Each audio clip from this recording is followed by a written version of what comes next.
Hey guys, what's going on? So today we're going to be unboxing the LG Ultrawide 34-inch. The model is the UM69G.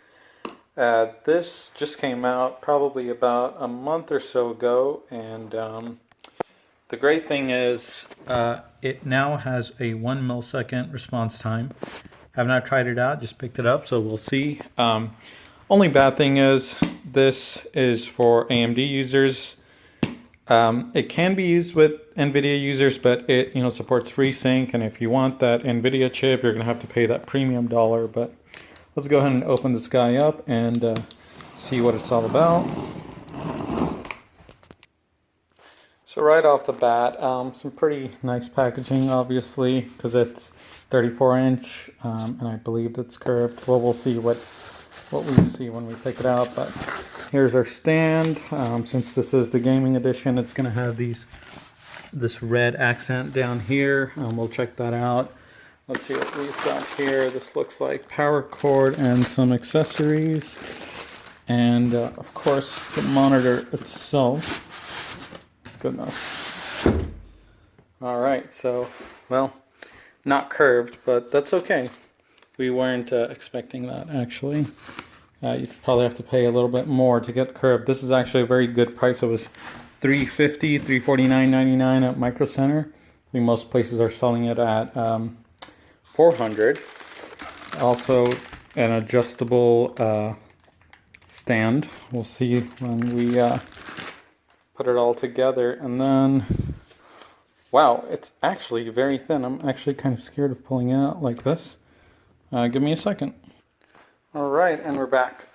So, like I said, here is that nice red accent. I know it looks a little orange here, but trust me, it is red. And the monitor itself is just looks very nice. Here's the stand I was talking about. Pretty beefy. It is spring-loaded, so it will spring back. Of course, you've got your HDMI cord. We're going to be using DisplayPort, so don't need that. Power cord here, and then power cord here, and of course manuals and stuff. And the great thing I love about these LG monitors, and I don't know if it's 100% true or not, but apparently they come with a display quality assurance report. Color temperature wise, it looks at all the variances between the gamma and everything else. So supposedly this is already calibrated out of the box by the factory, and apparently this is supposed to prove that yes, it is. Anyways, let's plug this up and see what it looks like. Oh, also, here is what I was talking about. The bezel is pretty thin. I mean, not as thin as some of those OLED displays, but still good.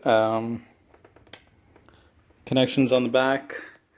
You've got DisplayPort, HDMI, and looks like another, I don't know what this connector is, might be a Lightning Thunderbolt display. Then audio, power, and then you do have the mounts for the VESA mount.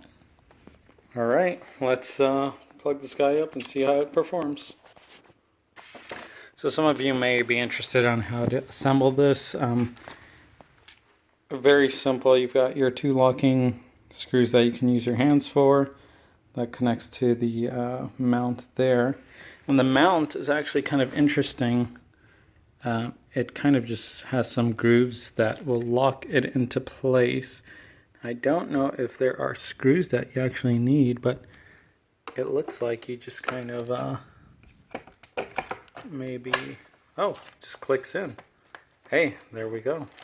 It's pretty nice. So this is what I was talking about. You just flip these little tabs up and you can hand screw it in. Pretty nice. And I think I may have been mistaken about these screw holes in the back.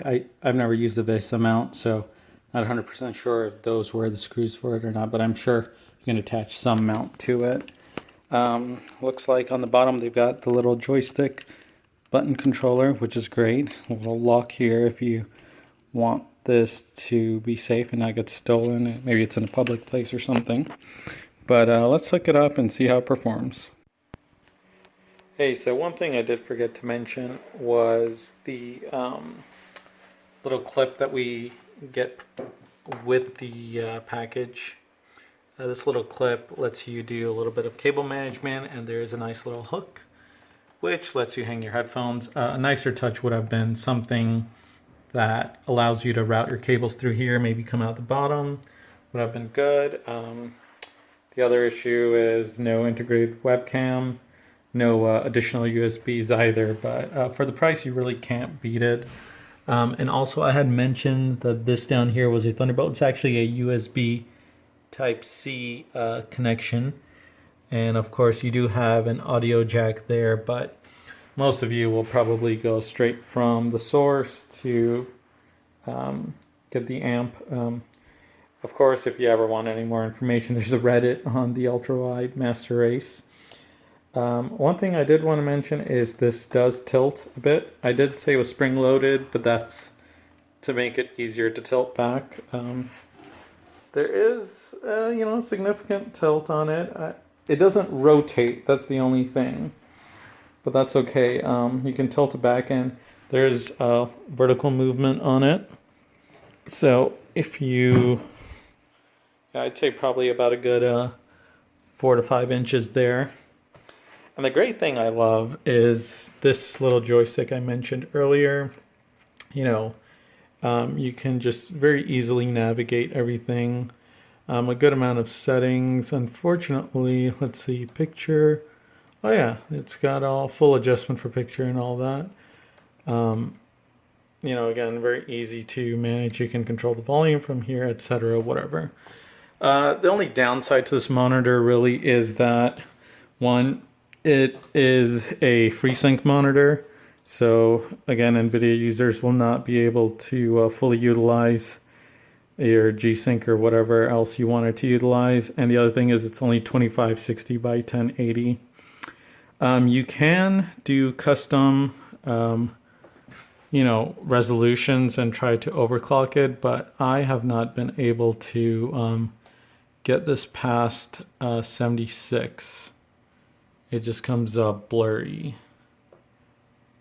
So I just, it stays at 76 hertz. The other one I had was able to get up to about 81 hertz. Out of the box, it'll do 75. So that was the other thing. Speakers wise, it's got two 7-watt speakers on the bottom here, which is nice if you want to just go to YouTube and listen to some music or what have you. Let's see here.